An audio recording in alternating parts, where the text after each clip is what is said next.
بسم اللہ الرحمن الرحیم۔ رسول اللہ صلی اللہ علیہ وسلم نے ارشاد فرمایا، ان من افضل ایامکم یوم الجمعہ فاکثروا علی الصلاة فیہ فاکثروا من الصلاة فیہ۔ فرمایا تمہارے دنوں میں سب سے بہترین دن جمعہ کا دن ہے، اس لیے اس دن مجھ پہ کثرت سے درود پڑھا کرو۔ فإن صلاتکم معروضۃ علی، اس لیے کہ تمہارا درود مجھ تک پہنچایا جاتا ہے۔ صحابی نے پوچھا، یا رسول اللہ کیف تعرض علیک صلاتنا وقد ارمت، ہمارا درود آپ تک کیسے پہنچایا جائے گا جبکہ آپ جب دنیا سے جائیں گے، قبر میں جسم آپ کا ختم ہو جائے گا، تو ہمارا درود آپ تک کیسے پہنچے گا؟ تو آپ صلی اللہ علیہ وسلم نے فرمایا، ان اللہ حرم علی الارض اجساد الانبیاء، اللہ تعالیٰ نے پیغمبروں کے جسموں پر زمین پر پیغمبروں کے جسموں کو حرام کر دیا۔ زمین کسی پیغمبر کے جسم کو کبھی ختم نہیں کرتی۔ تو یہ بھی امت کا اجماعی عقیدہ ہے کہ جتنے بھی انبیاء ہیں ان کے جسم بالکل سلامت رہتے ہیں۔ شہداء میں تو یہ بہت زیادہ مشاہدہ ہوتا ہے، بہت سارے شہداء کے جسم سلامت رہتے ہیں۔ تو ایک اور حدیث میں آپ صلی اللہ علیہ وسلم نے فرمایا، من صلی علیہ صلاۃ صلی اللہ بہا عشرہ، جس نے مجھ پر ایک دفعہ درود بھیجا۔ درود کہتے ہیں نبی صلی اللہ علیہ وسلم کے لیے اللہ تعالیٰ سے خصوصی رحمت کی دعا کرنا۔ ایک ہوتا ہے عام دعا، کسی کے لیے بھی رحمت۔ صلاۃ کہتے ہیں خصوصی رحمت جو اللہ اپنے خاص بندوں پہ کرتا ہے۔ اس لیے صلاۃ کا جو لفظ ہے نا، یہ درود اور صلاۃ یہ پیغمبر کے علاوہ کسی کے لیے جائز نہیں ہے، کیونکہ یہ صلاۃ خاص کس کے خاصہ ہے؟ یہ پیغمبروں کا۔ اس لیے ہم اللہم صلی علی محمد تو کہہ سکتے ہیں، لیکن یوں نہیں کہہ سکتے اللہم صلی علی فلان۔ تو وہ صلی جو ہے نا، صلاۃ، یہ خاص قسم کی رحمتیں ہوتی ہیں جو اللہ پیغمبروں پر بھیجتے ہیں۔ تبھی قرآن میں آتا ہے اولئک علیہم صلوات من ربہم ورحمہ، کہ جو لوگ صبر کرتے ہیں ان پر اللہ کی خصوصی رحمتیں بھی ہیں اور رحمت بھی ہے۔ تو پتہ چلا صلاۃ اور رحمت میں فرق ہے۔ صلاۃ اعلیٰ قسم کی رحمتوں کو کہتے ہیں۔ تو آپ صلی اللہ علیہ وسلم نے فرمایا، جس نے میرے لیے ایک مرتبہ رحمت کی دعا کی، درود شریف پڑھا میرے لیے، تو اللہ اس پر 10 رحمتیں بھیجتے ہیں۔ اور جمعہ کے دن زیادہ فضیلت ہے درود شریف پڑھنے کی۔ البتہ یہ جو جمعہ کے دن میں حدیث مشہور ہے کہ 80 سال کے گناہ معاف ہوتے ہیں جمعہ کے دن درود پڑھنے سے، یہ حدیث سند کے لحاظ سے کمزور ہے۔ لیکن یہ جو میں نے حدیث پڑھی کہ جمعہ کا دن سب سے بہتر دن ہے، فَأَكْثِرُوا عَلَيَّ مِنَ الصَّلَاةِ فِيهِ، لہذا اس دن مجھ پہ کثرت سے درود پڑھا کرو، یہ بالکل صحیح حدیث ہے۔ تو جمعہ کے دن درود شریف کی اضافی فضیلت ہے۔ آج چونکہ جمعہ کا دن ہے تو اس لیے میں نے کہا کہ اس بارے میں تھوڑی سی بات کروں۔ ایک اور حدیث میں آتا ہے، رسول اللہ صلی اللہ علیہ وسلم نے فرمایا، لا تجعلوا قبری عیدا وصلوا علی فإن صلاتکم تبلغنی حیث کنتم۔ فرمایا میری قبر کو عیدگاہ نہ بناؤ، جیسے میلوں کی جگہ ہوتی ہے نا، میلے ٹھیلے، عید پہ جب سب لوگ جمع ہو کے خوشیاں مناتے ہیں، تو جیسے مزاروں پہ ہوتا ہے نا، قوالیاں ہو رہی ہیں اور یہ میلے ٹھیلے ہو رہے ہیں آج کل دیکھا ہے، تو پہلے زمانے میں بھی جب کوئی نیک آدمی دنیا سے جاتا تھا تو لوگ اس کی قبر پہ دھرنے مار کے بیٹھ جاتے تھے، اور وہ مجاور اور یہ سب جو ہمارے یہاں ہوتا ہے۔ تو آپ صلی اللہ علیہ وسلم نے منع کیا کہ میری قبر کے ساتھ یہ کچھ مت کرو، البتہ مجھ پہ درود پڑھا کرو، اور فرمایا کہ تم جہاں سے بھی درود پڑھو گے یہ مجھ تک پہنچے گا۔ ایک اور حدیث میں رسول اللہ صلی اللہ علیہ وسلم نے فرمایا، ما من احد یسلم علی الا رد اللہ علی روحی فأرد علیہ، کہ جب بھی کوئی مجھ پر سلام بھیجتا ہے اللہ میری روح کو میرے جسم میں لوٹاتے ہیں اور میں اس کے سلام کا جواب دیتا ہوں۔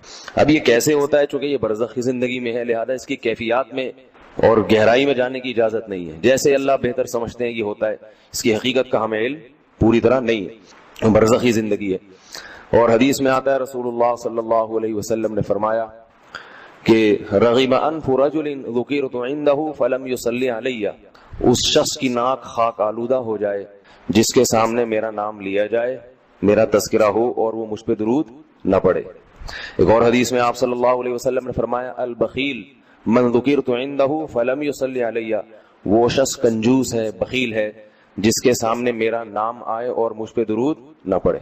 یعنی اتنی بڑی شخصیت اور اتنے بڑے محسن اعظم کا تذکرہ آ رہا ہے اور اس کی زبان سے دعا بھی نہیں نکلتی، تو اس سے بڑا کنجوس دنیا میں کون ہو سکتا ہے؟ ایک اور حدیث میں آپ صلی اللہ علیہ وسلم نے ایک شخص کو دعا مانگتے ہوئے دیکھا جس نے درود شریف پڑھے بغیر دعا شروع کر دی، تو آپ صلی اللہ علیہ وسلم نے فرمایا اس نے دعا میں جلدی کی ہے۔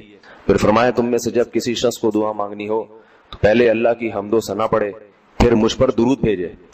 قرآن مجید میں بھی اللہ نے حکم دیا ان اللہ و ملائکتہ یصلون علی النبی، کہ اللہ اور اس کے فرشتے، اللہ بھی رحمت بھیجتے ہیں اور فرشتے بھی رحمت کی دعا کرتے ہیں۔ یا ایھا الذین آمنوا صلوا علیہ وسلموا تسلیما، اے ایمان والو تم بھی محمد صلی اللہ علیہ وسلم پر درود بھیجا کرو اور سلام بھیجا کرو۔ درود اور سلام میں فرق یہ ہے کہ درود اللہ کی رحمت اور سلامت کہتے ہیں کہ ہر برائی سے، ہر مشکل سے، ہر مصیبت سے بچائیں۔ تو کمال جبھی ہوتا ہے جب اللہ ہر شر سے بچا لیں اور اضافی رحمتیں بھی بھیجیں۔ تو علماء نے درود شریف کی حکمتوں میں لکھا ہے کہ درود شریف جو اللہ نے ہمیں پڑھنے کا حکم دیا، اس کی بنیادی وجہ تو سب کو معلوم ہے کہ سب سے زیادہ احسانات اس کائنات میں اللہ کے بعد کس کے ہیں؟ محمد صلی اللہ علیہ وسلم۔ تو آپ صلی اللہ علیہ وسلم کے احسانات سب سے زیادہ ہیں انسانیت پر، انسان کو انسان آپ صلی اللہ علیہ وسلم نے بنایا، اور اہل اسلام تو سب سے زیادہ ان احسانات کے تلے دبے ہوئے۔ تو ہم کوئی بھی عبادت اگر کر رہے ہیں، دعا بھی اگر مانگ رہے ہیں، تو یہ بھی کس کی وجہ سے توفیق مل رہی ہے؟ نبی صلی اللہ علیہ وسلم، کیونکہ آپ صلی اللہ علیہ وسلم نے ہی یہ ساری چیزیں سکھائی ہیں۔ تو ہر کام میں حکم یہ ہے کہ بھائی جس کا احسان ہے، جس کی وجہ سے تمہیں یہ رہنمائی ملی، پہلے اس کا بھی تو کچھ خیال کرو، اس کا بھی جو ہے نا اللہ سے اس کے لیے دعا مانگو تاکہ تمہاری طرف سے بھی کچھ شکر ہو۔ دوسری بات علماء نے لکھی ہے کہ اس میں حکمت یہ ہے کہ درود شریف پڑھنے سے توحید کا عقیدہ مضبوط ہوتا ہے۔ وہ توحید، درود شریف نبی سے دعا نہیں ہے بلکہ اللہ سے دعا ہے، کس کے لیے؟ نبی کے لیے۔ تو پتہ یہ چلا کہ نبی پر بھی اللہ کی رحمتیں ہوں گی، اور دعا کون مانگ رہا ہے؟ ہم مانگ رہے ہیں۔ تو اس میں نبی سے مانگنے کا دروازہ بند کر دیا کہ نبی سے مانگنے کا اسلام میں کوئی تصور نہیں ہے، بلکہ نبی کے لیے بھی اللہ سے مانگا جائے گا۔ تو جب نبی کے لیے بھی اللہ سے مانگنے کا حکم ہے تو اپنے لیے نبی سے کیسے مانگنے کا حکم ہو گیا؟ سمجھ میں آ رہی ہے بات کہ نہیں آ رہی؟ یعنی نبی کے لیے بھی کس سے مانگنے کا حکم ہے؟ اللہ سے۔ تو اپنے لیے کس سے مانگیں گے؟ بطریق اولا ہم پھر اللہ سے مانگیں گے۔ تو اس سے عقیدہ توحید مضبوط ہوتا ہے۔ اور تیسری بات یہ کہ علماء نے لکھا ہے کہ جب درود شریف پڑھیں تو اس نظریے سے نہ پڑھیں کہ نبی ہماری دعا کے محتاج ہیں، نبی اللہ کی رحمت کے تو محتاج ہیں، یہ تو درود شریف سے پتہ چلتا ہے، لیکن اللہ کی وہ رحمت اس وقت بھی ہوتی اگر ہم یہ دعا نہ مانگتے۔ تو ہمیں اس لیے ہے کہ ہم بھی انگلی کٹا کے شہیدوں میں نام لکھوا لیں۔ سمجھ رہے ہیں نا؟ اس کی حضرت مولانا اشرف علی تھانوی رحمہ اللہ نے بڑی پیاری مثال دی۔ فرمایا کہ جیسے کوئی بادشاہ اپنے شہزادے پر کچھ انعام کرنا چاہے، بادشاہ تو چاہتا ہے نا اپنی اولاد کو نوازنا، اپنے محبوب، شہزادہ اس کا محبوب ہوتا ہے۔ تو آپ اگر بادشاہ سے سفارش کر دیں کہ حضرت یہ تحفہ آپ اپنے شہزادے کو دے دیں، یا یہ فلاں چیز اپنے شہزادے کو، تو بادشاہ تو پہلے بھی دے رہا ہے، لیکن آپ کے کہنے سے وہ اور خوش ہو جائے گا کہ بھائی دیکھو جو کام میں چاہتا تھا یہ بھی اسی کی درخواست کر رہا ہے۔ تو نتیجہ کیا نکلے گا؟ تھوڑا سا آپ کو بھی دے دے گا وہ، ٹھیک ہے نا، کہ چلو یہ گڑ تم بھی منہ میٹھا کر لو اپنا، تم نے اتنا اچھا کام کیا۔ اور اگر آپ کسی کو حکم دیں اس کے دشمن پہ خرچ کرنے کا، آپ جا کے کہیں بھائی وہ تمہارا دشمن ہے، تمہارا دل چاہتا ہے اس کا گلا دبا دو، تو ایسا کرو اس کو ہدیے ودیے دیا کرو، تو کہے گا میں اس کو گلا دبانا چاہتا ہوں اور تو ہدیے کی ترغیب دے رہا ہے تو میں تیرا بھی گلا دباؤں گا۔ تو دشمن پہ خرچ کرنے کا جب حکم دیا جاتا ہے تو اس سے سامنے والا غصے میں آتا ہے۔ دوست پہ خرچ کرنے کا، احسان کرنے کا جب آپ کسی کو کہیں گے تو وہ خوش ہوتا ہے۔ باپ کو اگر کہا جائے نا اپنے بچوں پہ اور کھلائے کریں، بڑی خوشی ہوتی ہے، تو باپ کا دل اور سینہ اور چوڑا ہو جائے گا۔ تو ایسا ہی اللہ تعالیٰ کو اپنے رسول صلی اللہ علیہ وسلم سے محبت ہے۔ اللہ تو خصوصی رحمتیں بھیجیں گے ہی، لیکن ہم اگر اللہ سے درخواست کر دیں گے کہ اللہ تو خصوصی رحمتیں بھیج، تو اس میں تھوڑی سی ہماری بھی کیا ہو جائے گی؟ دخل اندازی ہو جائے گی۔ اللہ تو ویسے ہی کر رہا ہے، تو اللہ کہے گا چلو تو نے بھی سفارش کر دی تو ان پہ تو کر ہی نہ ہوں، یہ 10 رحمتیں تجھ پر بھی ہو جائیں گی۔ اور چوتھا فائدہ کیا ہے درود شریف پڑھنے کا؟ کہ انسان کے دل میں محمد صلی اللہ علیہ وسلم کی محبت بڑھتی ہے۔ انسان جس کے لیے دعا مانگتا ہے لاشعوری طور پہ، تو نبی صلی اللہ علیہ وسلم کی جتنی زیادہ محبت ہوگی اللہ کی خود بخود اتنی ہی زیادہ ہوگی، کیونکہ نبی سے محبت اللہ ہی کی وجہ سے ہوتی ہے، یہ الگ الگ چیز نہیں ہے۔ اللہ کے رسول ہے نا، اسی وجہ سے تو ہے۔ تو جتنی محبت بڑھے گی اللہ کی محبت اتنی زیادہ۔ اور پانچواں فائدہ کہ جتنی نبی کی محبت ہوگی، انسان کو جس سے محبت ہوتی ہے اس کی اتباع آسان ہوتی ہے، بغیر دلیل کے بھی مانتا چلا جاتا ہے۔ جس سے نفرت ہوتی ہے نا اسے ہر بات پہ دلیل، کیوں بھائی ایسا کیوں ہے؟ اور اگر محبت ہو تو وہ کوئی کام کا کہے تو سمجھ میں آئے نہ آئے انسان کہتا ہے بس کر لو۔ صحابہ کرام کی محبت کے جو واقعات ہیں حضرت انس رضی اللہ تعالی عنہ جب بھی کھانا پکتا تھا اگر اس میں لوکی یا کدو پکتا تو کدو کے ٹکڑے تلاش کر کر کے کھاتے تھے. لوگوں نے پوچھا کیوں بھائی؟ فرماتے ہیں کہ میں نے رسول اللہ صلی اللہ علیہ وسلم کو دیکھا ہے کہ کدو شوق سے کھاتے تھے آپ. تو نبی سے محبت تھی, کدو سے محبت ہو گئی.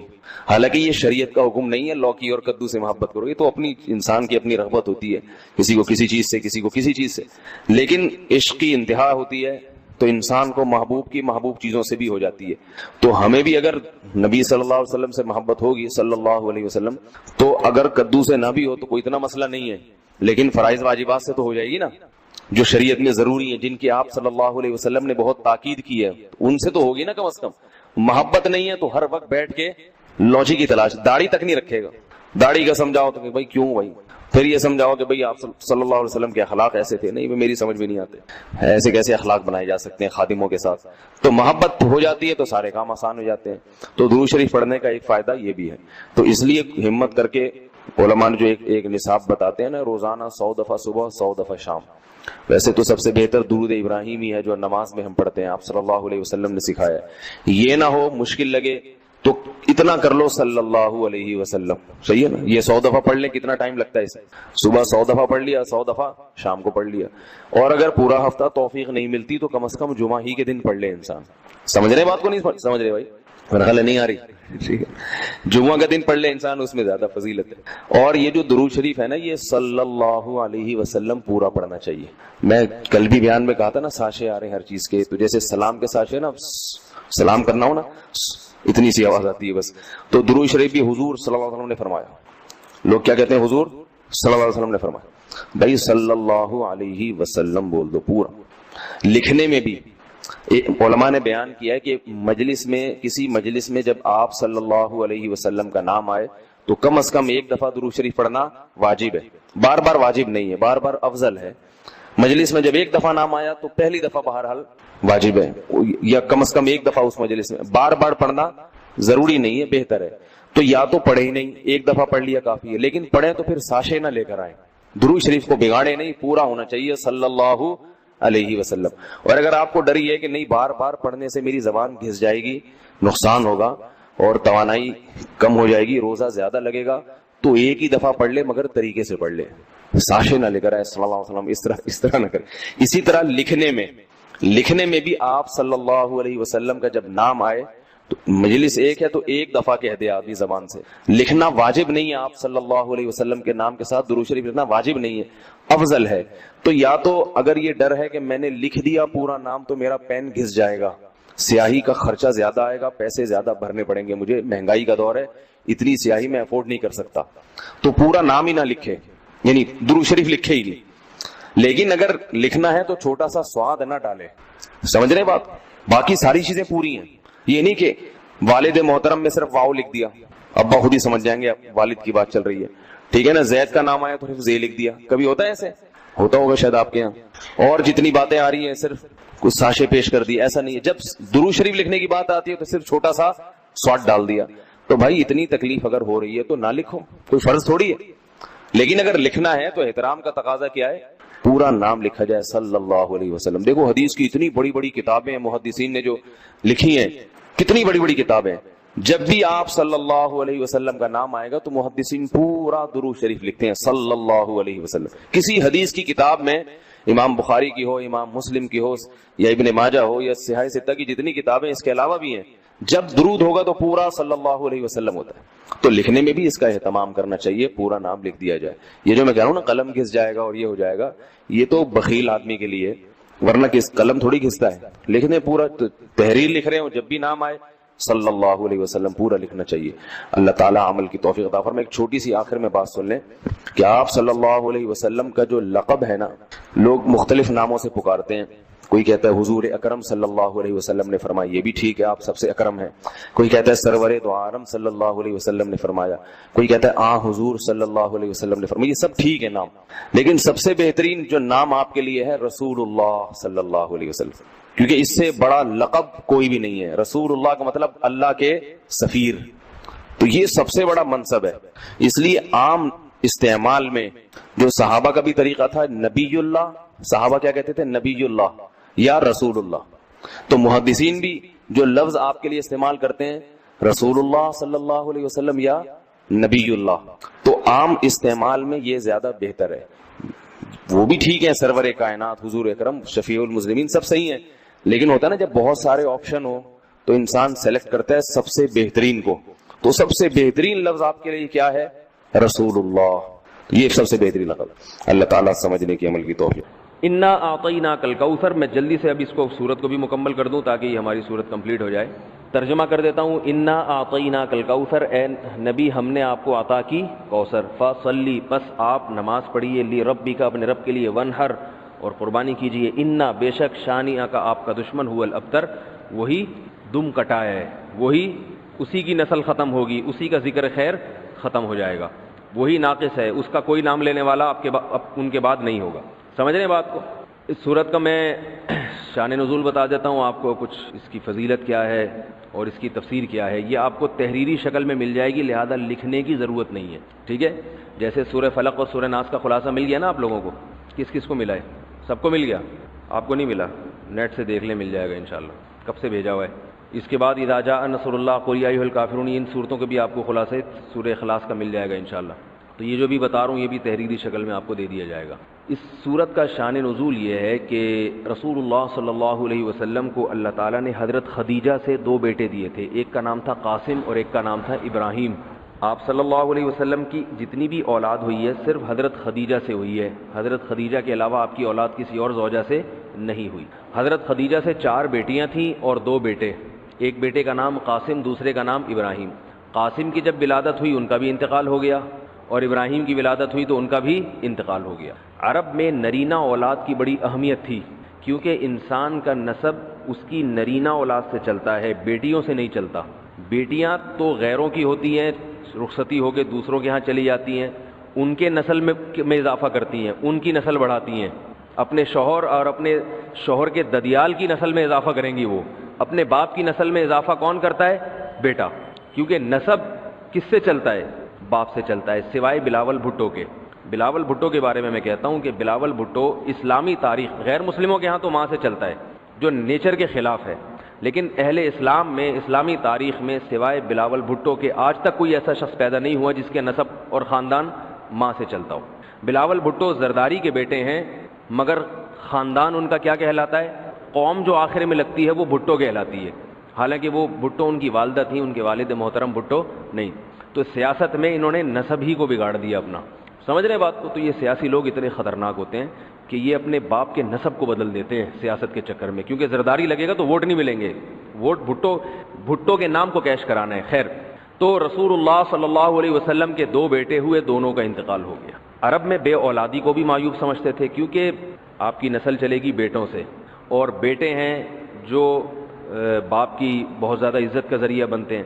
بیٹیوں کے اپنے فضائل ہیں، لیکن ظاہر ہے نسل بیٹیوں سے نہیں چلتی. تو جب نبی صلی اللہ علیہ وسلم کے دونوں بیٹے مر گئے، دنیا سے چلے گئے، تو عاص ابن وائل بہت بڑا دشمن تھا اہل اسلام کا، وہ اور قریش، دیگر قریش، وہ یہ کہنے لگے کہ محمد صلی اللہ علیہ وسلم معاذ اللہ ابتر ہیں. کیا مطلب؟ ان کی نسل ختم، اور ان کا نام لینے والا ان کے بعد دنیا میں کوئی نہیں ہوگا، کیونکہ بیٹے ہی نہیں ہیں. تو ریاض کون رکھے گا؟ اولاد ہی نہیں ہے، باپ دادا کے نام کون لے گا؟ اولاد تو ہے ہی نہیں، بیٹیاں ہیں. سمجھ رہے بات کو؟ آپ صلی اللہ علیہ وسلم کو اس طعنے سے تکلیف ہوتی تھی، تو اس پر یہ صورت نازل ہوئی کہ اے نبی، آپ کا ذکر ختم نہیں ہوگا، آپ کی روحانی اولاد بہت ہوگی. باقی اللہ نے آپ کو بیٹا کیوں نہیں دیا، یہ دیا تو اٹھا کیوں لیا، اس کی حکمت ایک اور مقام پہ بیان کی گئی ہے، وہ میں بتاتا ہوں آپ کو بعد میں. لیکن بتایا گیا کہ اے نبی، آپ کا ذکر ختم نہیں ہوگا، بلکہ یہ جو کہہ رہے ہیں نا کہ آپ کو خیر نہیں ملی، ابتر اسے کہتے ہیں جس کے نسل میں یا جس کو، کیونکہ جس کی اولاد نہیں ہے نا اس کو یہ سمجھا جاتا ہے، اور حقیقت بھی ایسے ہی ہے کہ بہت بڑی خیر سے محروم ہو گیا. وہ بڑھاپے میں خدمت کے لیے نہیں ہے، کاروبار سنبھالنے کے لیے کوئی نہیں ہے، دین کے مشن کو آگے لینے کے لیے، چلانے کے لیے نہیں ہوگا، اور تذکرہ نسل میں نہیں ہو سکے گا. تو یہ ساری بھلائیوں سے انسان محروم ہو جاتا ہے. تو نبی کو تسلی دی گئی، انا اعطینا الکوثر، اے نبی ہم نے آپ کو خیر، کوثر کہتے ہیں خیر کثیر کو، بہت زیادہ بھلائیاں ہم نے آپ کو عطا کر دی ہیں. کوثر سے نہر کوثر تو ہے، لیکن کوثر کا جو لغوی مطلب ہے، ڈکشنری میں جو مطلب ہے وہ کیا ہے؟ اصل میں حوض کوثر کو نہیں کہتے، بلکہ کسے کہتے ہیں؟ خیر کثیر. اے نبی ہم نے آپ کو خیر کثیر عطا کی ہے، جس میں کیا ہے؟ نبوت، عزت، آپ کا قیامت تک تذکرہ ہوتا رہے گا، یہ ساری چیزیں ہم نے آپ کو عطا کر دی ہیں، لہذا ان کے تانوں سے پریشان ہونے کی ضرورت نہیں ہے۔ ان کے نرینہ اولاد ہوگی تو بھی ان کا تذکرہ نہیں ہوگا، اور آپ کے نرینہ اولاد نہ ہو کے بھی آپ کی روحانی اولاد قیامت تک باقی رہے گی، اور آپ کا تذکرہ بہت زیادہ ہوتا رہے گا۔ یہ خیر کثیر ہم نے آپ کو عطا کی ہے۔ پھر اسی خیر کثیر میں سے ایک خیر حوض کوثر بھی ہے، جس کا نام کوثر اس لیے رکھا گیا کہ وہ ایک پانی کی نہر ہے جو نبی صلی اللہ علیہ وسلم کو قیامت کے دن دی جائے گی، اور آپ صلی اللہ علیہ وسلم خود بھی اس سے پئیں گے اور اپنے امتیوں کو بھی اس سے پلائیں گے۔ اس پانی میں بھی اللہ نے خیر کثیر رکھی ہے۔ وہ خیر کثیر کیا ہے وہ ابھی انشاءاللہ میں بتاؤں گا۔ تو اس کا مصداق یعنی یہ آیت منطبق ہوتی ہے حوض کوثر پر بھی، ٹھیک ہے؟ تو یہ تو اس کا شان نزول ہے کہ اللہ نے بتا دیا کہ یہ جو آپ پر طنز اور طعنے کر رہے ہیں یہ لوگ ہیں جن کی نسل ہے ختم ہونے والی، ان کا نام لینے والا کوئی بھی نہیں ہوگا۔ بڑے بڑے سرداروں کے نام تو لیا جاتا ہے ان کا آج، لیکن اچھے جذبے سے نہیں لیا جاتا، ان کا نام برائی کے طور پہ لیا جاتا ہے۔ یہ تو اس صورت کا ہو گیا شان نزول۔ اس صورت کی فضیلت کیا ہے؟ حدیث میں آتا ہے، صحابہ کہتے ہیں کہ ہم بیٹھے ہوئے تھے رسول اللہ صلی اللہ علیہ وسلم کے ساتھ مسجد میں، آپ صلی اللہ علیہ وسلم پر ایک دم کچھ غنودگی سی طاری ہوئی، بے ہوشی کی کیفیت طاری ہوئی جیسے وحی میں ہوتی تھی۔ تو اس کے بعد جب آپ صلی اللہ علیہ وسلم بالکل بیدار ہوئے ہیں، نارمل حالت میں آپ صلی اللہ علیہ وسلم آئے ہیں، تو بڑے خوش تھے، اور آپ صلی اللہ علیہ وسلم نے اس صورت کی تلاوت کی۔ اللہ کے نبی پر جب وحی آتی تھی نا، تو جیسے ہی آپ صلی اللہ علیہ وسلم ہوش کی حالت میں آتے تھے تو فوراً ان آیتوں کی تلاوت شروع کر دیا کرتے تھے تاکہ میں بھول نہ جاؤں۔ تو آپ نے فوراً بسم اللہ الرحمن الرحیم پڑھا، اور انا اعطیناک الکوثر فصل لربک وانحر ان شانئک هو الابتر، یہ آیتیں نازل ہوئیں اور آپ نے فوراً ان آیتوں کی تلاوت شروع کر دی۔ جب یہ شروع ہوئی تو صحابہ نے پوچھا یہ کوثر کیا چیز ہے؟ آپ صلی اللہ علیہ وسلم نے فرمایا میرے رب نے مجھے بشارت دی ہے کہ قیامت کے دن مجھے ایسی نہر ملے گی، وہ نہر ایسی ہے کہ اس کے جو پیالے ہیں جس سے لوگ پانی پئیں گے وہ چاندی کے ہیں، اور ان کی تعداد ان پیالوں کی، گلاسوں کی اتنی ہے جیسے آسمان کے ستارے، اور اس نہر کا پانی برف سے زیادہ سفید ہے اور شہد سے زیادہ میٹھا ہے، اور میری امت میں کوئی بھی اس کا پانی پیے گا تو اسے کبھی بھی پیاس نہیں لگے گی۔ میدان حشر میں جو لوگوں کا سب سے بڑا مسئلہ ہوگا وہ پیاس ہوگا، سب سے بڑا مسئلہ، اور کہتے ہیں سمندروں کا پانی بھی اگر پی لے کوئی ساتوں سمندروں کا تو اس کی پیاس نہیں بجھے گی۔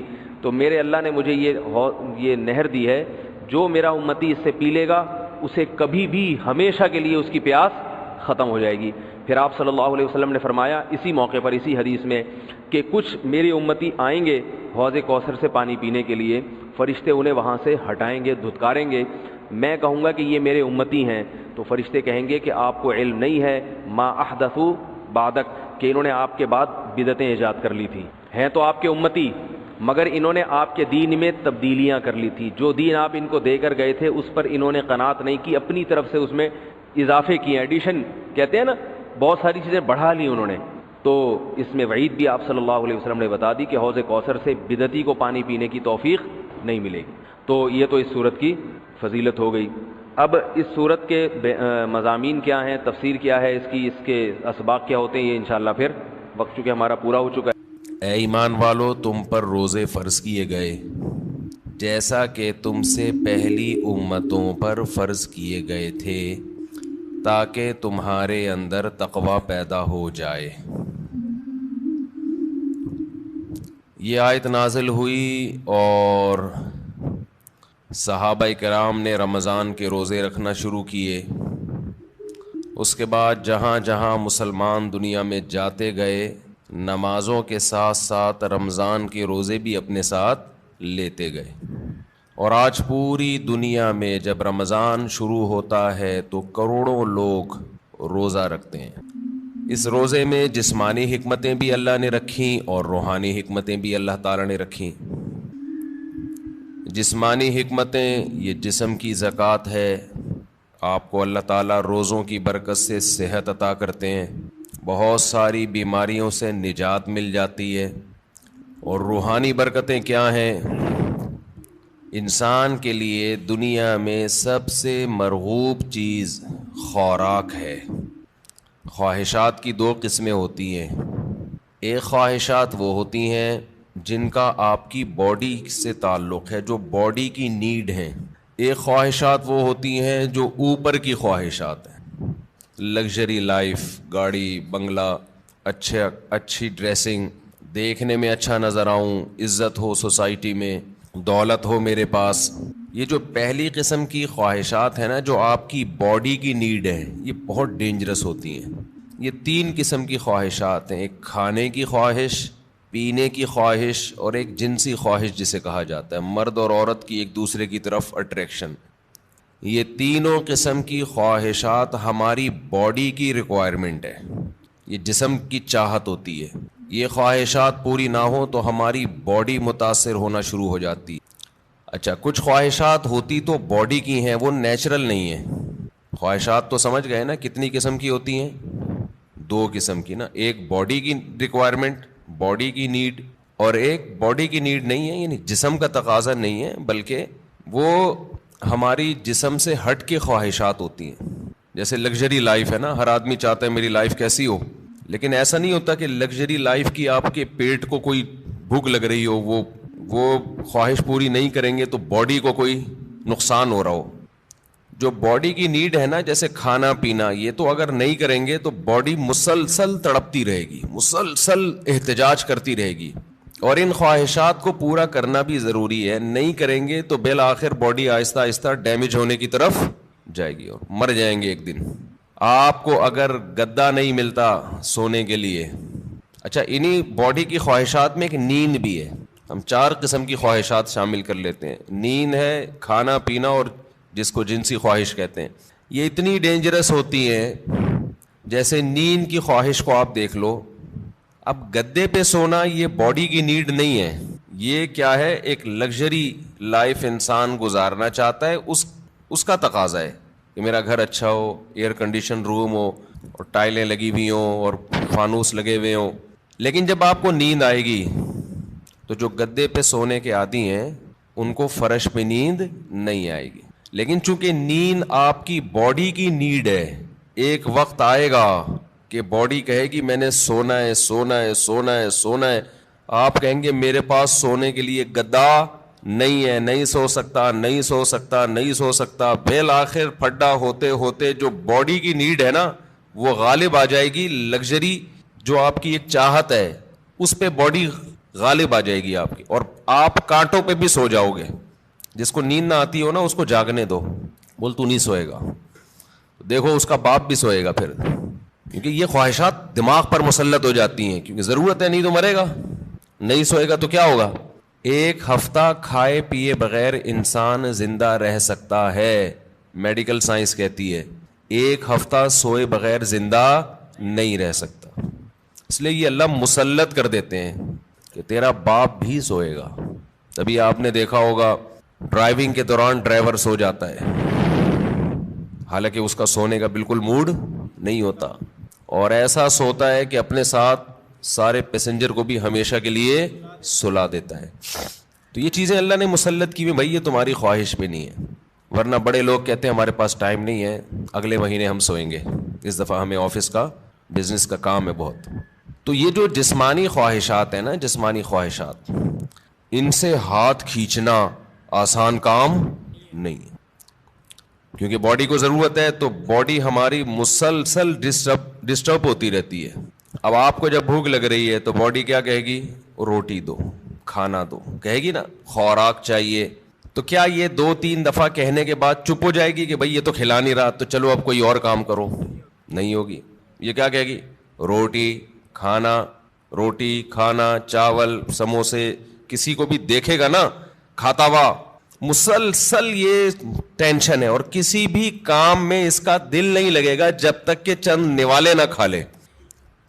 پیاس بھی ایسی چیز ہے, جب آپ کو پانی کی خواہش ہوتی ہے تو باڈی مسلسل پانی مانگتی رہتی, آپ کا دل ہی نہیں لگے گا کسی کام میں, دل جمعی سے کام نہیں کر پاؤ گے آپ, مسلسل پانی کیونکہ باڈی کو ضرورت ہے. اور یاد رکھو جب ضرورت ہو باڈی خود بتاتی ہے, اس کے لیے ڈاکٹروں سے مشورہ نہیں لیا کرو کہ کتنے گلاس پانی پیا کروں. یہ چیزیں اللہ نے انسان کی باڈی میں انسٹال کر دی ہیں, اس میں میڈیکل سائنس کو زیادہ فری مت کرایا کرو. کھا بھی لیں پی بھی رہے ہیں, ڈاکٹر صاحب سے پوچھیں کتنے گلاس پیوں, جتنے کی چاہت ہے وہ باڈی خود بتا دے گی. ہاں اگر باڈی صحت مند ہے اور کوئی الٹے سیدھے کام نہیں کر رہے. بعض دفعہ آپ کوئی الٹا کام کر رہے ہوتے ہو جس سے پھر باڈی دھوکہ دیتی ہے. جیسے جو لوگ چائے زیادہ پی رہے ہیں, کافی, تو کیفین کیا کرتی ہے کہ پیاس کا احساس ختم کر دیتی ہے, پیاس بجھا دیتی ہے اور باڈی سے پانی پیشاب بنا کے نکال دیتی ہے. ایک طرف پانی کی کمی ہو رہی ہے, دوسری طرف اس کمی کی کو پورا کرنے کے لیے باڈی کو جو احتجاج کرنا چاہیے باڈی وہ احتجاج نہیں کر رہی, تو پھر پانی کا پھر مشورہ ڈاکٹر صاحب سے لینا پڑے گا. کیونکہ پھر باڈی, آپ کا جو جسم ہے نا وہ اس کی کھوپڑی گھوم جاتی ہے اس کو پتہ ہی نہیں چلتا کہ کب پانی کی ضرورت ہے کب پانی کی ضرورت نہیں ہے. تو نیچرل لائف جس کی ہوگی اس کی باڈی بتاتی رہے گی کتنا پانی چاہیے. جیسے کولڈ ڈرنک پینے سے پیاس بجھ جاتی ہے نا, تو پیاس تو وقتی بجھتی ہے لیکن پانی کی جتنی کمی پوری ہونی چاہیے وہ ہوتی نہیں ہے. تو یہ میں جو اصول بتاتا ہوں یہ ان لوگوں کے جو تمیز سے زندگی گزار رہے ہیں. ایسا نہیں سارا دن چائے کے کپ پھونکتے رہتے ہیں, کافی سارا دن پیتے رہتے ہیں. تو کیونکہ کافی اور چائے یہ نیچرل نہیں ہے, ہماری قدرتی غذا کا حصہ بول لو بھائی نہیں ہے. یہ تو بات کی ایجاد ہے کہ بھائی کیفین باڈی میں جاتی ہے تو بلڈ کا سرکولیشن بڑھا دیتی ہے, تھوڑا ایکٹیو ہو جاتے ہو آپ. تو یہ مصنوعی ایکٹیونیس ہے, یہ کوئی سچی مچی میں جسم میں طاقت نہیں آتی ہے, سمجھتے نہیں. جیسے ایک ہوتی ہے کیفین, ایک ہوتی ہے نکوٹین. نکوٹین سگریٹ میں نا اور گٹکے میں, تمباکو میں, وہ ذرا اوپر کی چیز ہے, کیفین تھوڑی نیچے کی چیز ہے. تو فلسفہ دونوں کا سیم ہی ہے. وہ ذرا زیادہ ڈینجرس ہے نکوٹین ہے, تمباکو اور سگریٹ وہ بھی وہی کام کرتی ہے. چائے ذرا کمزور چیز ہے اس لیے اس کا وہ نقصان نہیں ہے, اس کا سگریٹ کا نقصان زیادہ ہے. پھر اس میں دھوئیں شوئیں بھی ملا لیں تو اور پھر اور باڈی آپ کی سارے وٹامنس دھوئیں سے کیا ہو جاتے ہیں, پورے ہو جاتے ہیں. تو ابھی ایک بہت باریک لڑکا آیا, سگریٹ پیتا تھا نا, اتنا باریک, اس کی شادی ہونے والی ہے. میں نے کہا دھواں نکلے گا, یہ رسک نہیں لینا آپ. ایک تو آپ اپنی صحت دیکھو اور سگریٹ کے کس طرح سے پھونک رہے ہو, تو جو اندر جا رہا ہے جو ان پٹ ہوتا ہے آؤٹ پٹ وہی ہوتا ہے نا تو یہ جو ہے نا, یہ جو باڈی کی ریکوائرمنٹ نشہ ہے, نشہ یہ بن جاتا ہے, یہ اللہ نے بنایا نہیں ہے. یہ اس سے بھی زیادہ خطرناک ہے روٹی پانی سے, یعنی اس کو برداشت کرنا بہت ہی مشکل ہے. اللہ میاں نے تو آپ کو وہ چیزوں کی چاہتیں رکھی تھیں جو جس کی آپ کی باڈی کو ضرورت ہے. روٹی کی ضرورت رکھی, پانی کی چاہت رکھی اللہ تعالیٰ نے, اور جو اللہ نے خواہشات رکھی ہیں جو نیچرل ہیں. ہم نے کیا کیا, سگریٹ پی پی کے, دن میں 5-5 6-6 کپ کافیوں کے پی پی کے اور پان گٹکے کھا کھا کے ہم نے اس سیٹنگ کو کیا کر دیا, خراب. اب آپ گٹکے اور پان والوں کو دیکھ لو, سگریٹ والوں کو دیکھ لو, افطاری میں لوگ کھجوروں کی طرف لپکتے ہیں, وہ کہاں لپکتے ہیں, سگریٹ کی طرف. وہ تو کھجور ایک سنت پوری کرنے کے لیے کھا لیتے ہیں, اس کے بعد پھر سٹے لگا رہے ہوتے ہیں بیٹھ. کتنی بڑی نحوست ہے یار, ہے یا نہیں ہے؟ کیسا اپنے ہاتھوں سے اپنے آپ کو برباد کر رہے ہو. اللہ کا کتنا بڑا فضل ہے, ہمارے ماں باپ نے ہمیں سگریٹ پان گٹکے سے ہمیشہ بچایا. ہمارے ماں باپ کا بہت بڑا احسان ہے. اللہ ان کی قبروں کو نور سے بھر دے, ان کی پر اللہ بہت رحمت نازل کرے. بڑا کردار ہوتا ہے والدین کا اس میں. بالکل بچوں کو قریب نہ جانے دو. ہم تو ایک دفعہ, مجھے یاد ہے میں نے ایک دفعہ سگریٹ پی تھی چھپ کے, وہ بھی ایسے کہ ہمارے ایک رشتے کے تایا لگتے تھے, وہ پیتے تھے, رشتے کے تایا, دور کے تایا. انہوں نے پھینکی تو ہمیں شوق تھا تھوڑی تحقیقات کا کہ یار یہ کیا ہے, اس میں اتنا شوق سے یہ صبح شام سٹے لگاتے ہیں. تو انہوں نے پھینکی تو میں نے اٹھا لی, تو اٹھا کے میں نے کہا ذرا چک کے دیکھو نا, تو ایک کش لگایا ہے, وہ اتنی کھانسی ہوئی ہے کہ اللہ کا بڑا فضل. اور شکر ہے دیکھا نہیں کسی نے, ورنہ طبیعت سے کٹتے. طبیعت سے کیا ہوتا, کوئی گھر میں دیکھ لیتا تو کٹ جاتے طبیعت سے. تو جو بات ہے میں اس کی طرف آتا ہوں. تو جو سگریٹ ہے اور یہ سب چیزیں تو انسان خود عادی بنا لیتا ہے نا. تو یہ میرا آج کا ٹاپک نہیں ہے, یہ تو اپنے ہاتھوں اپنے آپ کو آپ جہنم کی آگ میں ڈال رہے ہو, ایک عذاب میں ڈال دیا آپ نے اپنے آپ کو. اچھا ایک بات خوب سمجھ لو, بات چل نکلی ہے, یہ جو سگریٹ والے, گٹکے والے اور بہت زیادہ جو کافی پیتے ہیں, چائے پیتے ہیں, بہت زیادہ کیفین کی لت پڑ گئی ہے ان کو, یہ لوگ اکثر ایک بات یہ کہتے ہیں کہ اس سے ذہن فریش ہو جاتا ہے. یہ خوب سمجھ لو, کوئی بھی نشے کی چیز, نشے سے میری مراد یہ نہیں ہے جو شراب کا نشہ ہوتا ہے, نشے سے مراد جس کی بھی لت پڑ جائے. تو جو کیفین ہے, کافی, جو نیکوٹین ہے, ان میں یہ ذہن میں رکھو کہ جتنی کوانٹٹی آپ لے رہے ہو نا فریش ہونے کے لیے, تھوڑے دن میں اس کے عادی ہو جاتے ہو, سمجھتے ہو. پھر آپ کو اس کی مقدار بڑھانی پڑتی ہے, جبکہ روٹی اور پانی میں ایسا نہیں ہے. جتنی روٹی سے پیٹ بھر رہا ہے نا, اگر خام خام میں زبردستی زیادہ ٹھوس ٹھوس کی عادت نہیں بناؤ گے تو مزید کی عادت نہیں پڑتی, بلکہ کم کی عادت پہ لاؤ گے تو کم, زیادہ پہ لاؤ گے تو زیادہ. جبکہ یہ جتنی چیزیں جو نیچرل نہیں ہے, جو ہماری باڈی کی نیڈ نہیں ہے, ان کو جب آپ لوگے تو جتنے کپ میں آج فریش ہو رہے ہو نا, کل اس سے تعداد بڑھانی پڑے گی. شرابی کو دیکھ لو نا, شروع میں ایک گھونٹ میں بہک جاتا ہے اور بڑا مزہ آتا ہے اس کو, اس کے بعد پورے کریٹ کے کریٹ پی جاتا ہے, لیکن اس کو وہ نشہ نہیں آتا جو پہلے دن ایک گھونٹ میں آیا تھا اس کو. تو یہ خود ایک عذاب ہے کہ آپ سمجھ رہے ہو فریش ہو رہا ہوں, بھائی آپ فریش نہیں ہو رہے, اس سے آپ کا دماغ تازہ نہیں ہو رہا, دماغ کو اس کی عادت پڑ رہی ہے, اب اس کو مزید چاہیے, تو بالآخر ایک نہ ایک وقت جا کے بریک لگانی پڑتی ہے آپ کو. تو پہلے ہی نہیں لگا لو, اچھا ہے, کیا خیال ہے, شروع میں ہی چھوڑ دو ان چیزوں کو یار. تو یہ جو ہماری باڈی کی نیڈ ہے نا, کھانا پینا اور یہ جو خواہشات ہیں, جو یہ ان کا برداشت کرنا یہ بہت مشکل ہے. اور رمضان میں اللہ انہی 3 چیزوں پہ پابندی لگا دیتے ہیں.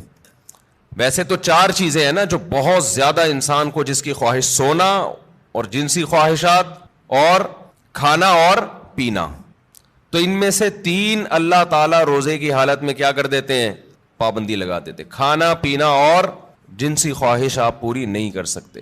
سونے پر اللہ پابندی نہیں لگاتے, یہ اللہ کی رحمت ہے. اللہ چاہتے تو رمضان میں سونے پر بھی پابندی لگا دیتے, لیکن ما جعل علیکم فی الدین من حرج, قرآن کہتا ہے ہم نے دین میں تنگی نہیں رکھی. ایسا دین بنایا جو ہر دور میں ہر انسان کے لیے سوٹیبل ہو, اس کے لیے اس پر عمل کرنا ممکن. نیند کا سیٹ اپ اس میں زیادہ پریشانی ہو جاتی اور عین ممکن ہے صحت کو نقصان ہونا بھی شروع ہو جاتا.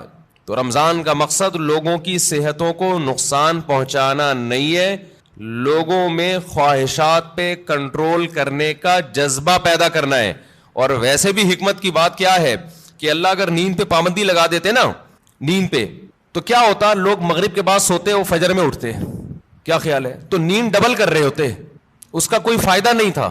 یعنی نیند ایسی چیز ہے نا, جب آپ پہ مسلط ہوتی ہے تو آپ کے لیے اس کو روکنا ممکن نہیں رہتا. اب دن کے ٹائم میں نیند آتی, آپ لازماً آنکھ لگ رہی ہوتی ہے آپ کی, کہیں بھی بیٹھے ہوتے آنکھ لگ جاتی ہے آپ کی.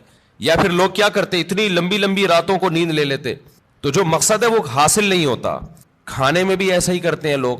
بھائی انہوں نے کہا کہ بھائی صبح صادق سے لے کے مغرب تک کھانے پر پابندی ہے, تو مغرب سے کھانا شروع کرو, سحری تک نان اسٹاپ, اور کھاتے ہیں. الحمدللہ پاکستانی قوم غربت مہنگائی میں بھی دبا کے پھوڑنا پھاڑنا لگا ہوا ہے. لیکن آپ جتنی بھی اسپیڈ سے جتنا بھی کھا لیں, اس کے بعد بھی بہرحال چند گھنٹوں کے بعد آپ کا معدہ خالی ہوتا ہے. تو یہ صبح صادق سے لے کے غروب آفتاب تک اتنا ٹائم ہوتا ہے کہ نان اسٹاپ آپ ساری رات بھی پھوڑتے پھاڑتے رہیں, پھر بھی 5-6 گھنٹے بعد, سحری کے 6-7-8-10 گھنٹے بعد معدہ کیا ہو جائے گا, خالی. اور وہ ٹینشن ہوگی نہیں, یاری بات سمجھ میں میرا خیال. تو اللہ میاں نے ہم سے نا یہ قربانی دلوائی ہے رمضان میں کہ تھوڑا منہ کو کیا کرو, کنٹرول. سب سے بڑا مسئلہ ہم نے علماء سے سنا ہے کہ جس آدمی کا اپنے منہ پہ کنٹرول نہیں ہے, باقی کسی خواہش پہ وہ کنٹرول نہیں کر سکتا. اور یہ بالکل درست بات ہے. دیکھو دنیا میں 2 قسم کے فلسفے ہیں, اس پر تو غیر مسلم اور مسلم سب کا اتفاق ہے کہ انسانیت کو کامیابی کی طرف لے جانا چاہیے, ہے یا نہیں؟ بھائی امریکہ بھی یہی بات کرتا ہے, انسان کو کس طرف لے کے جاؤ, کامیابی. جاپان والے بھی کہتے ہیں بھائی ایک سکسیسفل نیشن بننا چاہیے ہمیں, کامیاب بننا چاہیے ہمیں, اور اسلام بھی یہی کہتا ہے. لیکن غیر مسلموں کے ہاں کامیابی نام ہے خواہشات کے پورا ہونے کا. آپ کی تمام خواہشات پوری ہو رہی ہیں تو آپ ایک کامیاب انسان ہیں. سمجھتے ہو کہ نہیں سمجھتے ہو؟ اگر آپ کی ہر خواہش پوری ہو رہی ہے تو آپ کیا ہیں, کامیاب. لیکن اسلام کیا کرتا ہے, آپ کی جگہ جگہ خواہشات پہ پابندیاں لگا رہا ہوتا ہے. جگہ جگہ آپ کی خواہشات پہ کیا لگاتا ہے, پابندیاں. یہ نہیں کرنا, یہ نہیں کرنا, یہ لیگل ہے, یہ انلیگل ہے, بہت ساری اور بڑی خطرناک قسم کی پابندیاں بھی لگا دیتا ہے اسلام, جس کا غیر مسلم تصور ہی نہیں کر سکتے کہ ان سے بچیں ہم. آپ اپنی مرضی سے سو سکتے ہو اسلام میں, عشاء سے پہلے سو سکتے ہو, بولو نا یوں کر دیا کرو, تھوڑا پتہ تو چلے. نہیں سو سکتے. فجر سے پہلے اٹھنا ضروری ہے یا نہیں ہے؟ اب ایک آدمی کہہ رہا ہے یار میں سو رہا ہوں لمبا, بس 11 بجے اٹھوں گا. نہیں بھائی, آپ کو اسلام پابندی لگائے گا کہ آپ کو اپنی مرضی سے سونے کی اجازت نہیں, اٹھنا پڑے گا. سردی ہے, وضو کا دل نہیں کر رہا, یخ ٹھنڈا پانی ہے, اسلام کیا کہے گا, غیر مسلم کیا کہے گا, بھائی نہیں اٹھو, یا اٹھ گئے ہو تو ہاتھ منہ مت دھو. لیکن اسلام آپ پہ پابندی لگائے گا, آپ کو ہاتھ منہ دھونے پڑیں گے, چاہے ٹھنڈ لگے یا نہ لگے. بلکہ سردیوں میں وضو کرنے میں حدیث میں آتا ہے بہت زیادہ ثواب ہے. ایسے گناہ جھڑتے ہیں جیسے درختوں کے پتے جھڑتے ہیں سردیوں میں. پھر اسلام آپ پہ پابندی لگاتا ہے حلال حرام کی پابندیاں. نظر بھی اٹھا کے دیکھنے نہیں دیتا کسی انٹی کو. کتنی سخت پابندی ہے, یہ نہیں ہے. گورا سوچ سکتا ہے اس پابندی, وہ تو نائٹ کلب میں جاتے ہیں, شراب پیتے ہیں, اور اسلام کہہ رہا ہے کہ نائٹ کلب جا کے زنا کرنا تو بہت ہی بڑا جرم ہے. لا تقربوا الزنا, قریب بھی نہیں پھٹکنا. کوئی انٹی جا رہی ہیں اس نیت سے دیکھ لوں کہ یار کیسی ہیں, یہ بھی آپ کے لیے کیا ہے, ناٹ الاؤڈ. اچھا, جو غیر مسلم لوگ ہیں ان کیا ہے کہ انسان کی ہر خواہش پوری ہو. وہ سمجھتے ہیں کہ یہ کامیابی ہے. حقیقت پتہ ہے کیا ہے, جس کی ہر خواہش پوری ہوتی ہے وہ ڈپریشن کا مریض بنتا ہے. یہ بات خوب اچھی طرح کھوپڑی میں بٹھا لو. جس کی ہر خواہش پوری ہوگی وہ کیا ہوگا, وہ اسٹریس اور ڈپریشن میں جائے گا. وجہ اس کی ہے کہ آپ کی ہر خواہش پوری ہو سکتی نہیں ہے. اگر ہو رہی ہے نا تو اس کا نتیجہ نکلے گا کہ آپ میں خواہشات پہ کنٹرول کرنے کی طاقت ختم. ایک اسٹیپ ایسا آتا ہے جہاں کوئی نہ کوئی خواہش آپ کو قربان کرنی پڑتی ہے. دنیا میں کوئی شخص, فرعون بھی ایسا نہیں گزرا کہ اس کی ہر خواہش دنیا میں پوری ہوئی ہو.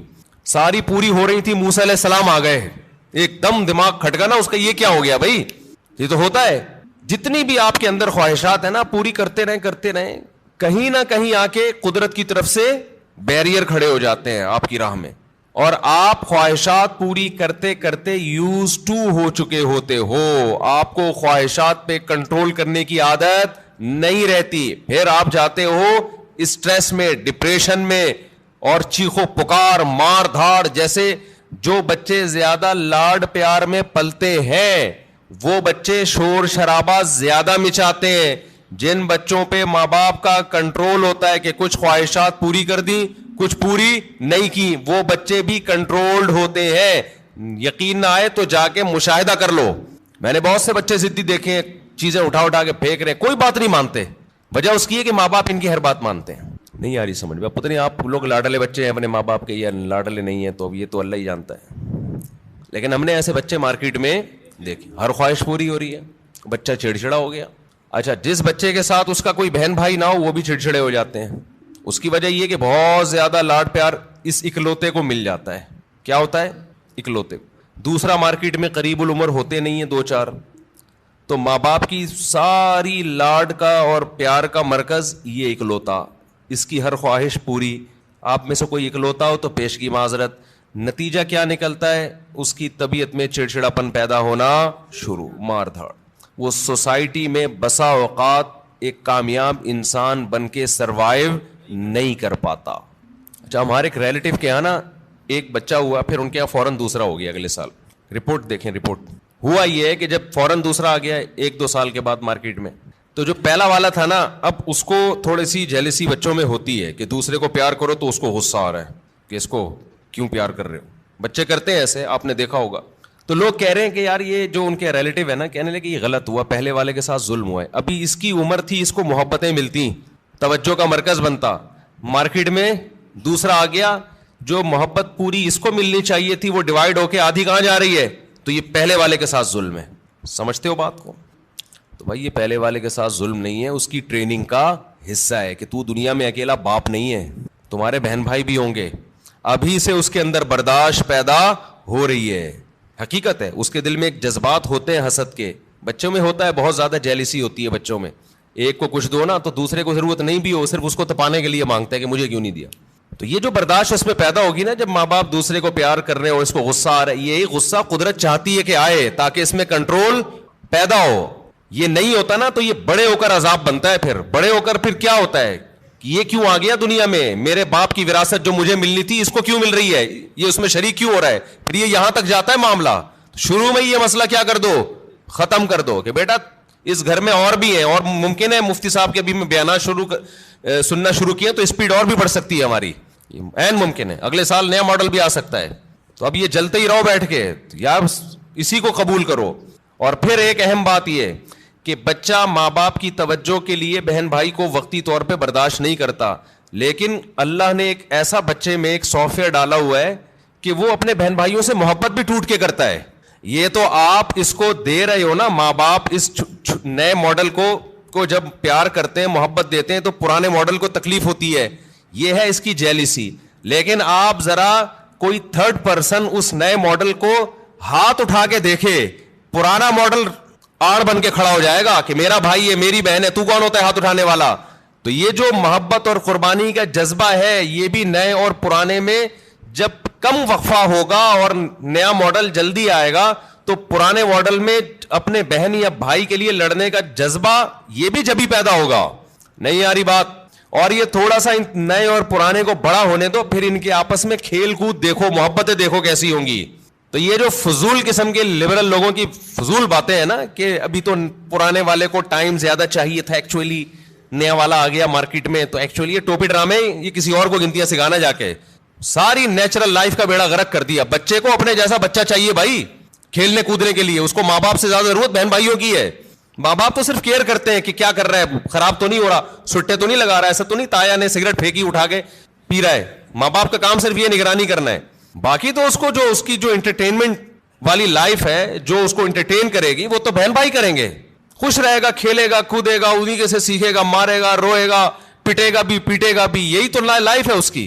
ہر خواہش پوری ہونے سے انسان بنتا نہیں ہے بلکہ بگڑتا ہے. بچوں کی سیلف ریسپیکٹ, ہم بھی اس کے قائل نہیں ہے کہ بچوں کو مارا پیٹا جائے, ماں باپ بگاڑ دیتے ہیں مار پیٹ کے. لیکن یہ جو سیلف ریسپیکٹ, اور یہ ابھی اس کو بڑا ہونے دو میرے بھائی, ابھی چھوٹا ہے, ابھی اس کو تربیت کی ضرورت زیادہ ہے. اس کو بدتمیزی مت کرنے دو بڑوں کے ساتھ. اس کو بتاؤ تم چھوٹے ہو ابھی بیٹا, تم ہمارے باپ ہم ہی ہیں, محبت ملے گی آپ کو, لیکن ہمارے باپ بننے کی کوشش مت کر. جو گھر میں پکے گا تیرا باپ بھی وہی. وہ میرا بیان مشہور ہوا تھا نا, پاٹھا کھا لو پاٹھا. بچوں سے مائیں پوچھتی ہے نا, بیٹا پاٹھا کھا لو, نہیں پاٹھا نہیں کھاؤں گا. اچھا چلو ڈبل روٹی کھا لو, نہیں ڈبل روٹی نہیں کھاؤں گا. اچھا چلو اس پہ یہ جیم لگا دوں, نہیں جیم کیوں لگایا. یہ وہ پورا بڑا زبردست میم چلی تھی وہ. تو وہ اس کی اماں آخر میں اس کو جب سمجھایا جائے, ایک تھپڑ لگا, یہ کھا لے گا, جو تو کھلائے گی وہی کھائے گا. تو کہتے نہیں بچوں کو موٹیویٹ کرو. اس میں نے کہا تھا موٹی تو اپنا تو ویٹ کر پہلے, تجھے خود اپنے منہ پہ کنٹرول نہیں ہے تو بچے کو کہاں سے تو کنٹرول سکھائے. ہماری والدہ تو ہمیں بتاتی تھی یہ کھا لو, اور چمٹا گرم گرم ہوتا تھا. بعض دفعہ مجھے بچپن سے شوق تھا مرغوب غذائیں کھانے کا. آلو کی بھجیا پکی ہوئی ہوتی تھی بعض دفعہ گھر میں, اور مولی کی پتہ نہیں پتے بعض دفعہ ہماری اماں کو بڑا شوق تھا. ہمیں نوالا حلق سے ہی نہیں اترتا تھا, ہمیں نہیں یاد پڑتا. ہماری اماں نے کہا چل تمہارے لیے میں یہ کر لیتی ہوں, یہ کھانا پڑے گا آپ کو, گھر میں کیا ہے یہی پک. تو اب ہم نہیں غصہ کر سکتے تھے. ہماری اماں چمٹا دکھاتی تھی, چمٹا یہ لگے گا, لگاتی نہیں تھی لیکن ڈراتی تھی. اور جب ہم دیکھتے تھے کہ ہمارے والد صاحب بھی وہی کھا رہے ہیں, ہم سوچتے تھے ہمارا باپ بھی یہ کھا رہا ہے تو تیرے باپ کو بھی یہ کھانا پڑے گا. اور یہ ذہن میں رکھو, یہ جو خواتین پریشان ہوتی ہیں ایکچولی بچے کی غذائی ضرورت پوری نہیں ہو رہی, بچہ ایکچولی وہ جو آلو کی بھجیا پکی ہے وہ کھا نہیں رہا, تو ایکچولی اس سے منرلز کی کمی, بچے میں کوئی کمی نہیں ہوتی. اتنا زیادہ ضروری نہیں ہے کھانا پینا جتنا بنا لیا لوگوں نے. بڑھے گا وہ, اس کا باپ بھی بڑھے گا. یہ جو قد بڑھتا ہے نا, ڈاکٹروں سے ہم نے پوچھا ہے, کہتے ہیں بھائی یہ جس کا بڑھنا ہے نا اس کو کم کھلاؤ گے تو بھی جائے گا وہ اوپر. جس کا نہیں بڑھنا نا, جس کے باپ دادا ہی سارے چھوٹے چھوٹے سے ہوں, تو جینز میں ہی اس کے قد نہیں ہے, تو اس کو آپ کتنے بھی پراٹھے کھلا دو, مرغیاں کھلا دو, دودھ پلا دو, وہ اس کا باپ نہیں بڑھا تو یہ کہاں سے بڑھے گا. سمجھتے ہو, اکثر بتاتا ہوں نا, ایک آدمی نے ایک چھوٹے سے قد کی خاتون سے شادی کر لی تو بچے بڑے ہی نہیں ہو رہے تھے. تو وہ خاتون کھلا رہی ہیں بچوں کو, بیٹا کھا لو بڑے ہو جاؤ گے. کہتا ہے یہ بڑے نہیں ہوں گے, یہ اور چھوٹے ہوں گے. ان کے ساتھ کے پودے لایا تھا وہ بڑے ہو گئے ہیں, یہ اتنے کے اتنے ہی ہیں. تو یہ نا بچوں کے کھانے پینے کو زیادہ سروں پہ مسلط مت کیا کرو, کچھ نہیں ہوتا. اچھا کھلاؤ, بھلے تھوڑا کھائیں. آج تھوڑا کھائیں گے, بھوکے رہیں گے, اگلے ٹائم پہ خود ہی چھین چھین کے کھائے گا پھر وہ. تو یہ بازاری چیزیں نہیں کھانے دو بس بچوں کو. جتنی بازاری چیزیں ہیں نا, میں نے تو تجربے کیے ہیں بچوں کے اوپر, اپنے ہی بچوں پہ. جب بازاری چیز کھلائی بیمار ہوئے, اور بچا کے رکھا فٹ فاٹ. اچھا میرا ایک بیان تھا, اس کی میں وضاحت کر دوں. میرا ایک بیان تھا, اس میں نے یہ بتایا کہ میں نے اپنے 2 بچوں پہ 6 مہینے تجربہ کیا ہے. 6 مہینے تک میں نے ان کو بازار کی کوئی چیز نہیں کھانے دی. گھر میں دیسی گھی پہ روٹی چینی, دیسی گھی اور روٹی کھلاتا تھا, اور دودھ اور انڈا. 6 مہینے انہوں نے گزارے. میرا خیال ہے 3 یا 4 سال کی ایج تھی ان کی. ایک کی 4 سال ہوگی, ایک کی 3 سال ہوگی, ایک کی 4.5 سال ہوگی, اس طرح سے. پوری سردیاں آ کے گزری ہیں, ایک چھینک بھی نہیں آئی, ورنہ سردیاں آتے ہی بچے بیمار ہونا شروع ہو جاتے ہیں نا. صرف کیا کھلایا ہے؟ دودھ, دیسی گھی, روٹی, چینی اور ہاف بوائل انڈا. بہترین تھے. اچھا جیسے ہی 6 مہینے گزرے ہیں, یعنی سردیاں آ کے بھی گزر گئی ہیں, ایک دن ہلکی سی کھانسی ہلکی سی ہوئی ہے تو یہ بنفشہ شہتوت گرم پانی میں ڈال کے 1 چمچ پلا دیا ان کو, وہ اس کے بعد وہ بھی نہیں ہوئی رات کو سونے سے پہلے نا. بہترین 6 مہینے گزارے انہوں نے, کوئی بیماری نہیں, کوئی چھینک نہیں, کچھ بھی نہیں. 6 مہینے کے بعد کیا ہوا ہے کہ کوئی ریلیٹو آئے, انہوں نے بسکٹ کھلا دیے اور اسی کے بعد طبیعت خراب ہو گئی. پہلے تو پیٹ خراب ہوا, پھر کسی نے کولڈ ڈرنک پلا دی, پھر یہ ہوا, پھر وہ وغیرہ وغیرہ وغیرہ. مجھے اندازہ ہو گیا کہ یہ جو بچوں کی صحت کا مسئلہ ہے نا, گھر کی چیزیں کھلاؤ گے تو ایک دم بہترین صحت رہے گی.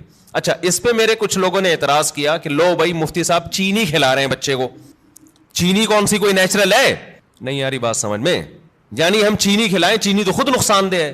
تو یاد رکھیں میں نے کبھی نہیں کہا کہ چینی بہت فائدہ مند چیز ہے. میرا مقصد یہ ہے کہ ایک نقصان دہ چیز ہم نے کھلائی پھر بھی نقصان نہیں ہوا, باقی بھی نقصان دہ چیزوں سے بچا لیا. ورنہ بہتر تو یہ کہ چینی نہ کھلائیں آپ. چینی کون سی کوئی آب زمزم تو دھلی ہوئی مخلوق ہے؟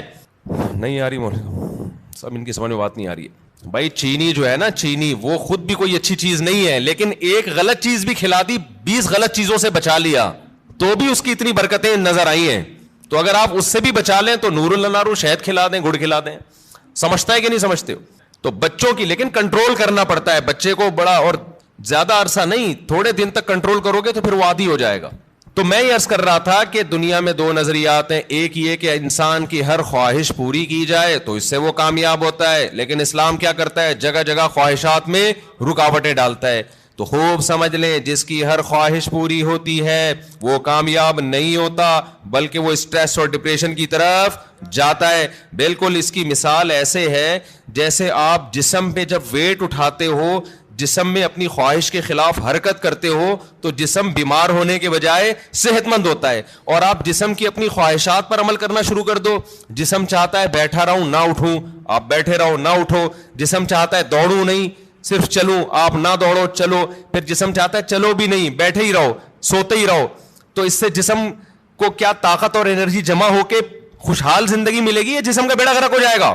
تو ایسے ہی یاد رکھو, انسان کی روح اس وقت خوش ہوتی ہے جب روح پہ بوجھ ڈالا جائے, روح باڈی بلڈنگ کرے, روح جاگنگ کرے, روح ویٹ اٹھائے. اور یہ ٹینشنوں کے ویٹ ہے جو روح اٹھاتی ہے.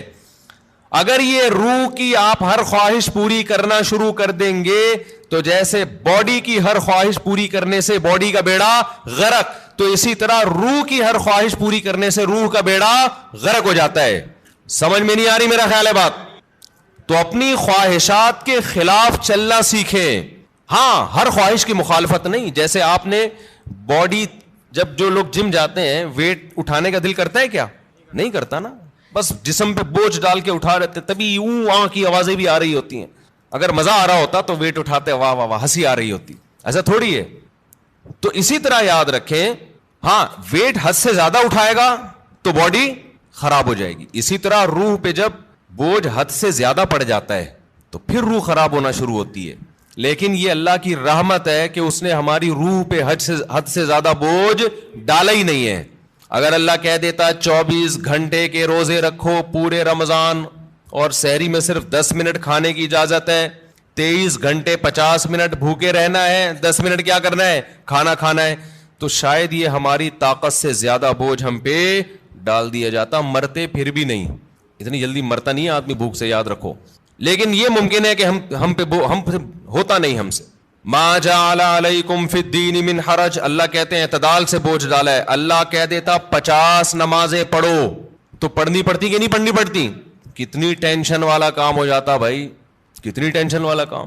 اللہ میاں نے 5 رکھی, اور وہ بھی دن کے 2 کناروں پر رکھ دی 2 نمازیں, اور صرف عصر اور مغرب ایسی ہیں جو جلدی جلدی آتی ہیں, ورنہ بڑا فاصلہ ہے 2 نمازوں کے درمیان.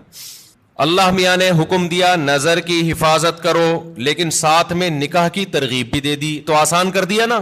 اگر یہ ہوتا کہ عیسائیوں میں پادریوں کی طرح پادریوں کو حکم تھا کہ شادی نہ کرو, جیسے کہ انہوں نے خود بنایا ہوا تھا, ان کے مذہب کا نہیں تھا, لیکن دوسری طرف زنا پر بھی پابندی, تو ڈپریشن میں جاتے کہ نہیں جاتے؟ اللہ میاں نے کہا بھائی نظر کی حفاظت کرو, اور یہ بھی ہمارے فائدے کے لیے. اگر اللہ حکم دیتے نظر کی حفاظت نہ کرو لیکن صرف زنا سے بچو, تو زنا سے بچنا بہت مشکل ہو جاتا, کیونکہ جو برائیوں میں پڑتے ہیں نظر کی حفاظت نہیں کرتے ان کے لیے زنا آسان ہو جاتا ہے, اور جو نظر کی حفاظت کرتے ہیں ان کے لیے زنا مشکل ہوتا ہے. تو یہ بھی ہمارے فائدے کے لیے حکم دیا کہ بھئی ایسا کام ہی مت کرو کہ اس کی طرف تمہاری برائی کی طرف توجہ جائے تمہاری. اللہ میاں نے حکم دے دیا ماں باپ کی اطاعت کرو, فرما برداری کرو, لیکن اس کی بھی ایک لمٹ رکھ دی, ایک حد رکھ دی. یعنی کوئی ایسا حکم نہیں ہے جو ایسا بوجھ ہم پہ ڈالا جا رہا ہو جو ہمارے بس میں ہو ہی نہیں. سود کو حرام قرار دے دیا لیکن مزاربت اور شرکت کو جائز قرار دے دیا. آپ کسی کو لون دے کے متعین نفع لیتے ہو کہ 1 لاکھ پہ 2,000 روپے 5,000 حرام ہے, لیکن ایسا نہیں کہ پابندی لگا دی. اللہ نے کہا یہی 1 لاکھ روپے دو, جو پروفٹ ہوگا اس میں شرکت کر لو. سمجھ میں آ رہی ہے بات؟ جو پروفٹ ہوگا اس میں کیا کر لو بھائی, تجھے جتنا پروفٹ ہوگا اس میں اتنے فیصد میرا. اب وہ گھننا بن کے پروفٹ بتانا پڑے گا اس کو. اور جو سرمایہ دار لوگ ہیں نا وہ پروفٹ بتانا نہیں چاہتے, وہ کہتے ہیں ہم آپ کے 1 کروڑ سے جتنا بھی اٹھائیں آپ کو اتنا ملے گا بس. اسلام کہتا ہے نہیں بھائی پیسہ اس کا لگ رہا ہے تو اس کو بتاؤ تو صحیح کتنا کما رہا ہے تو. ابے 1% بھی دو گے نا آپ. دیکھو آپ نے زید کو 1 کروڑ روپے دیے, زید کو کہا تو 1 کروڑ سے جتنا بھی کمائے گا نا بے شک مجھے 1% دے دے, لیکن پرسنٹیج ہونی چاہیے 1%. اس کا فائدہ کیا ہوگا؟ وہ 1 کروڑ پہ آپ کو 1 لاکھ دے گا نا, آپ کو فوراً پتہ چل جائے گا وہ کم بخت 99 لاکھ کما رہا ہے.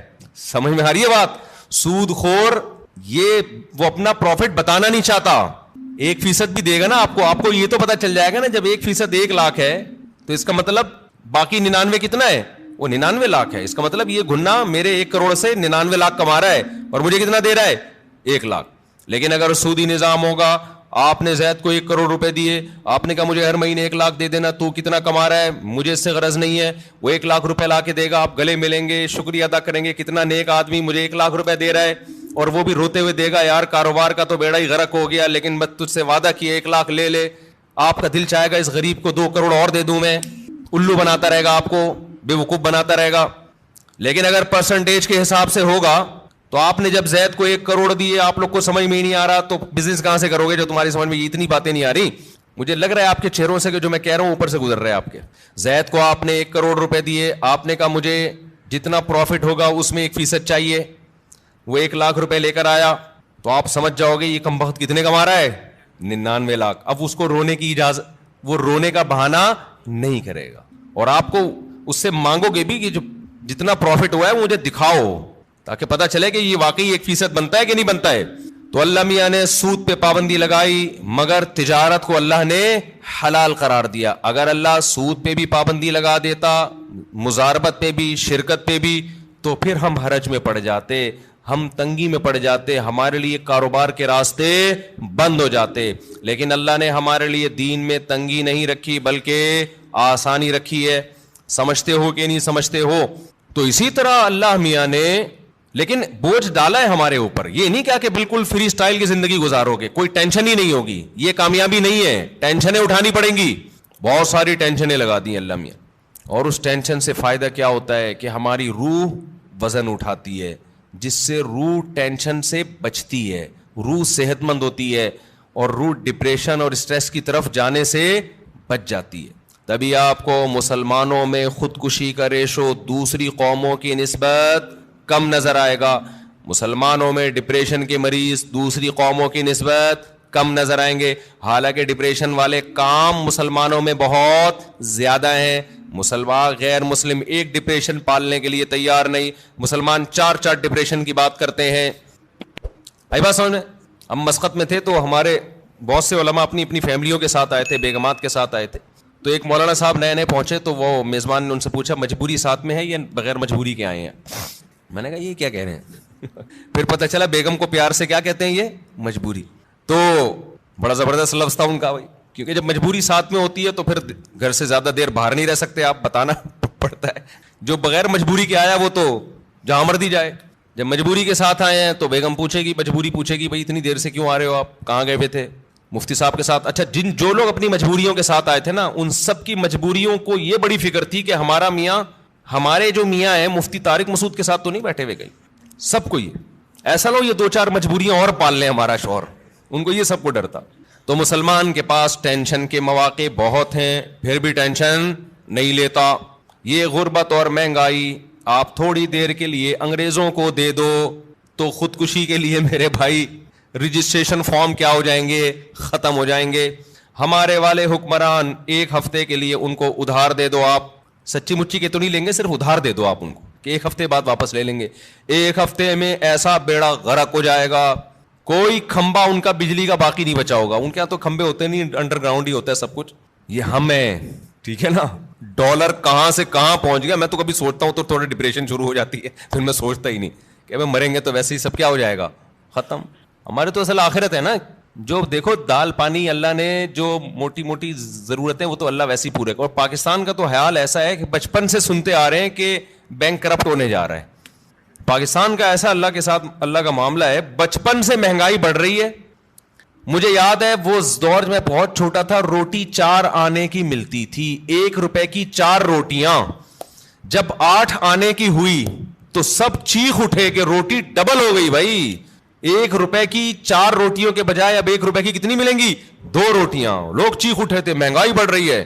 پھوڑنا اسی حساب سے لگا ہوا تھا اسی. پھر روٹی 1 روپے کی ہوئی، پھر 5 روپے کی ہوئی، پھر 10 روپے کی ہوئی، اب پتہ نہیں کتنے کی چل رہی. 35. استغفر اللہ. میرے یہاں مہمان آتے ہیں نا تو چائے منگواتا ہوں میں ہوٹل سے. اب ہمارے دماغ میں وہ چند سال پہلے کی چائے تھی، پتہ نہیں 10 روپے کا کپ تھا، 15 روپے کا کپ تھا. میری کھوپڑی میں وہی گھوم رہی ہے. مجھے کیا پتا اتنی اسپیڈ سے حساب خراب ہو گیا. مہمان آ رہے ہیں، آوے لے آ یار 4 چائے لے آ، 5 چائے لے آ. اچھا وہ گارڈ جو ہے نا، وہ جو خادم بل بنا کے دیتا ہے، مجھے لگتا تھا یار یہ کچھ زیادہ ہی، پتہ نہیں خود تو نہیں اس نے اپنے کئی مہمانوں کے الگ سے کھانچے کھولے ہوئے اس نے. ایک دن میں نے کہا یار اتنا تو مہمان میرے نہیں آئے جتنے تم بل بنا رہے ہو. اس نے کہا استاد جی 60 روپے کا کپ ہے چائے کا، 60 روپے. ابے میں نے کہا اتنے کا تو کپ نہیں آتا جس میں چائے ڈالی جا رہی ہے.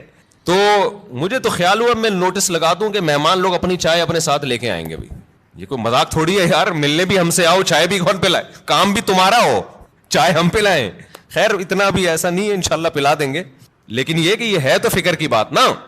لیکن نہ چائے والوں کی چائے رک رہی ہے، نہ نلی نہاری کی سیل میں کمی آ رہی ہے، نہ برگر بکنے میں کمی، نہ KFC والوں کے ہاں رش میں کمی. میں تو لوگوں پہ حیران ہوتا ہوں، لوگ بات کر رہے ہوتے ہیں نا میرے سامنے، دوست احباب بھی، یار مفتی صاحب مہنگائی نے کمر، ایسے کھجا رہے ہوتے ہیں، مہنگائی نے کمر توڑ دی یار، اتنا مہنگا ہو گیا کھانا، اب تو روٹی خریدنے کی طاقت ختم ہو گئی. پھر تھوڑی دیر چلے یار نہاری کھانے چلتے ہیں ذرا، چلے مجھ صاحب نلی نہاری کا پروگرام ہو جائے. یہ ہر ایک کا حال ہے. ایسا لگتا ہے کہ اتنی کرپشن اور